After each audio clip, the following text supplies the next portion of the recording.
Bonjour à tous, ici VG sur World of Tanks et aujourd'hui je vous retrouve pour une présentation un petit char que j'ai déjà fait un guide sur Millennium mais que je vais faire en vidéo également. Que j'en ai envie parce que j'ai fait une partie derrière qui est assez intéressante et qui est aussi à voir après derrière avec une des deux news que j'avancerai derrière. Donc je vais parler du T69, qui est un des chars vraiment que j'adore et je pense que ça se voit au niveau de mes ratios quand même parce que derrière l'IS et le KV-220 c'est mon troisième en expérience moyenne par bataille. Et j'ai fait 202 batailles avec, donc c'est pour dire que l'expérience moyenne quand même j'en ai fait un bon petit paquet. Et je vais vraiment faire un petit résumé un peu global de ce char, ses particularités. Si vous voulez savoir les weak spots, ce que vous... Voilà, principalement les weak spots, je vous conseille directement d'aller voir le site Millennium parce que je vais pas les résumer ici. On va rester dans le généraliste, donc comme je fais d'habitude, présentation des modules, équipage, équipement, et les munitions à prendre, voilà, de temps en temps, mais pas tout le temps. Donc, on va commencer par les modules. Donc, 1350 points de structure, ce qui est correct pour dire, on va dire pour un char médium. Un poids de 35 tonnes, à peu près, un petit peu en dessous, hein. Si on enlève les équipements, ça fait 34,5 tonnes pour 550 chevaux. Donc, on a quand même une puissance moteur vraiment assez agréable. 51,5 km à l'heure en vitesse maximale, donc assez rapide, 42 vitesses de rotation qui peuvent être bien. Donc, il est assez mobile quand même. C'est un char pas très nerveux, mais en tout cas, il est assez réactif. Son blindage n'est pas non plus négligeable, hein. 101 de blindage de caisse, 152 de tourelle. Avec son inclinaison, il peut être assez embêtant à passer, surtout en visant sa tourelle. On peut faire quelques ricochets en tirant sur sa tourelle. Et on va parler maintenant du fameux canon du T69, le 90 mm gun T778. Un barillet 4 obus, donc c'est le seul cas dans les chars tier 8, seul qui a un barillet de 4 obus. Avec 2 secondes de temps de rechargement, donc c'est vraiment un barillet que vous envoyez en 6 secondes. C'est ça sa grande force, c'est d'envoyer en tout un total de 960 de dégâts en seulement 6 secondes. Après le problème, c'est certes c'est 960 de dégâts, mais par contre une pénétration assez faible, 113 à la paix, 250 en hit, pas forcément des obus très efficaces. Voilà, donc c'est certes un bon burst, mais efficace principalement contre des chars légers et moyens. Contre les chars lourds, il a quand même des difficultés à mettre son burst. Pas une énorme précision, hein, 0,38 et 2,9 de vitesse de visée. C'est aussi ce qui explique les équipements derrière. Voilà, forcément c'est un petit peu délicat. Bon, la tourelle, seul petit détail que je vais parler, c'est de la portée de vue qui est 400 mètres. C'est une grande portée de vue pour un char tier 8, hein, une des plus. C'est le maximum qu'on peut avoir. Donc l'intérêt aussi de le coupler avec peut-être un optique, etc. pour vraiment l'accès portée de vue. Pas forcément obligé, mais voilà, 400 mètres de portée de vue, ça permet de voir un peu ce qu'il y a autour de soi et de voir au moins les chars lourds avant qu'ils vous voient. Sauf T32 évidemment. La puissance moteur, donc premier incendie de 20%. Prend, de temps en temps feu, mais c'est pas vraiment ça la principale cause, on va dire, de perte de T69. La plupart du temps, c'est que vous pouvez vous faire remarquer assez facilement de côté. Et la plupart du temps, les one-shots de T69, ça arrive assez souvent.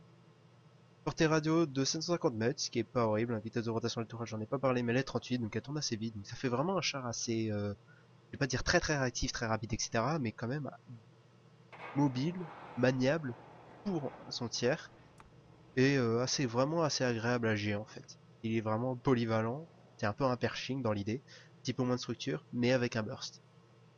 Après voilà, certes,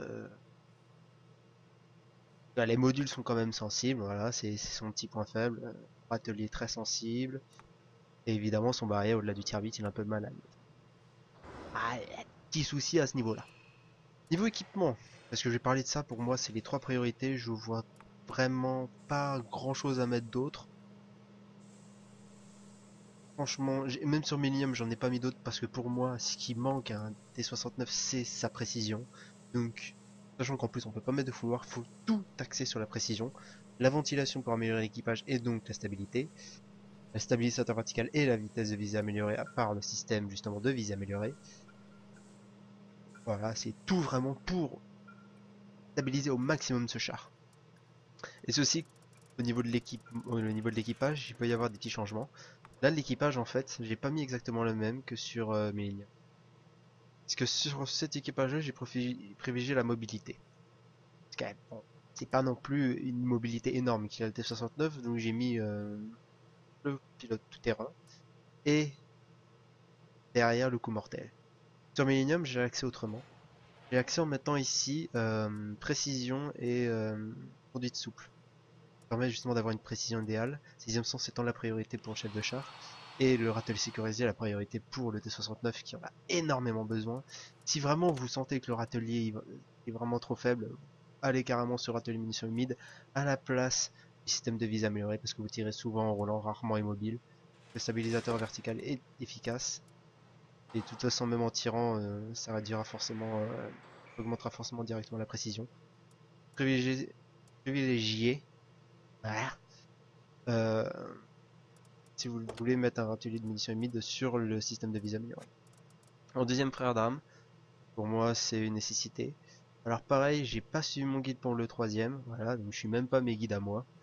Enfin si, bon, je le suis parce que le troisième je mets tout camo, voilà, parce que le T69 c'est un médium, pas avec un bon profil, donc un bon coefficient de camouflage aussi. Et donc accès à du camouflage, donc ça réduit la distance auquel vos adversaires vous voient, c'est toujours agréable avec un moyen ou léger d'avoir du camouflage, alors que les chars lourds privilégieront la réparation. Et derrière, vous aurez accès du coup fin, avec la précision qu'on dit souple ou comme moi, pour moi, ou bien alors si vous avez fait ces deux premiers, bah, coup mortel et pilote tout terrain. Derrière, bah, T69 c'est une bonne portée de vue, donc axé sur la portée de vue, que dans ce cas-là, œil de lynx et longue vue. Privilégier longue vue en premier vu que le augmenter 3% la portée de vue et l'œil de lynx augmente que de 2%. Et derrière, bah, pour le chargeur, le truc c'est que intuition ça va pas vraiment être utile vu que c'est un barillet. Voilà, donc il faut attendre la fin du rechargement de barillet et pour pouvoir tenter de recharger directement de l'autre type, qui est pas efficace. Et pousser d'adrénaline, ça sera sur le rechargement de l'ensemble du barillet, ce qui sera vraiment très très rare. Donc autant aller axer sur les autres compétences générales, à savoir d'abord réparation puis lutte contre les incendies. Et pour les palais du pilote, le pilote c'était en 4 conduite souple pour moi, mais vous pouvez faire l'inverse conduite souple et pilote tout terrain. Et derrière, axé sur un as du volant. Voire c'est une maintenance préventive, hein, si vous évitez les chances que votre moteur prenne feu, mais privilégiez plutôt sur l'as du volant pour tourner encore plus vite, pour vraiment être là. Et pour le tireur, à partir du moment où vous avez déjà utilisé augmenter les précisions, deux choix, soit réparation, c'est un petit peu plus de réparation, ou armurier, parce que la plupart du temps vous réparez autre chose que votre canon. Il peut être efficace d'avoir un armurier pour améliorer la précision d'un canon endommagé. Ça peut ne pas être horrible. Au niveau des obus, alors là, je prends un cas où vous êtes comme moi. C'est-à-dire que vous pouvez vous permettre de prendre pas mal de hits. Faire un 20-16-4. Alors, les explosifs pas obligatoires, hein. Vous pouvez partir en 24-16. J'aime bien avoir un petit barillet d'explosifs parce que l'avantage quand même du T69 c'est que son barillet est assez court, donc l'explosif peut être rechargé assez rapidement. Et ça peut être utile pour faire de la décap. Après, vous verrez sur le gameplay que je vous balancerai vendredi à 17h que les obus de achat, en fait, là j'aurais préféré avoir un autre barillet. Mais bon, on peut pas savoir à l'avance. Et ce barillet peut être efficace contre du RHM, contre des cibles très fragiles, des chars légers ou autres. Peut toujours être utilisé dans un certain cas. Si vous manquez vraiment d'argent, descendez à 8 puis hit, mais vous en aurez de toute façon besoin si vous affrontez des chars tier 10. Parce que l'AP a une pénétration très très faible, 173, et même contre des chars tier 10, vous pouvez avoir d'énormes difficultés à les passer. Je pense à des chars lourds comme l'IS-7, à le 100 au MOS, vous pouvez avoir d'énormes difficultés à le passer en AP où il faut vraiment passer de dos, et ce qui vous laissera très rarement l'occasion de le faire. Et donc d'avoir un petit peu plus de marge en mettant de la hit, en tirant sur la tourelle où c'est bien plat, et alors sur les flancs, en évitant le blindage espacé, ce sera beaucoup plus agréable d'avoir deux barilles de hit. Ça vous laissera également une certaine marge. Petit conseil également avec le T69 de la part de Klekos qui m'a balancé, c'est surtout d'utiliser la dépression du canon pour balancer deux obus et vraiment pas vous exposer longtemps. C'est pas gravissime, moi je vais prendre plutôt de manière générale. C'est pas gravissime si vous mettez pas votre burst. Certes, il est que de 6 secondes, mais vous pouvez mettre deux obus, repartir puis remettre deux obus. Ou bien alors, juste même faire une chose, vous mettez deux voire trois obus si vous n'êtes pas trop exposé. Si vous voyez que vous pouvez mettre le quatrième, ne le mettez pas. Pas obligé, vous reculez, vous rechargez. Parce que le temps de rechargement est faible avec un T69. Donc vous pouvez prendre le temps de recharger, puis après revenir avec 4 obus. Ne pensez pas n'ayez pas la volonté forcément de mettre tout votre burst. Si vous ne pouvez pas le faire, ne le faites pas. Si vous reste un obus, rechargez. Si vous en reste deux et vous voyez qu'il n'y a pas d'urgence, rechargez. C'est pas grave si, vous, si vous avez deux obus de trop. Prenez le temps de recharger pour pouvoir mettre votre burst. C'est vraiment le conseil que je mets sur un T69. Donc la petite présentation est terminée. Donc je vais balancer deux petites news assez sympathiques. Primo, je vous conseille d'être là vendredi 17h pour la prochaine vidéo. Alors pourquoi vendredi 17h pour la prochaine vidéo? Parce que je ferai une petite annonce.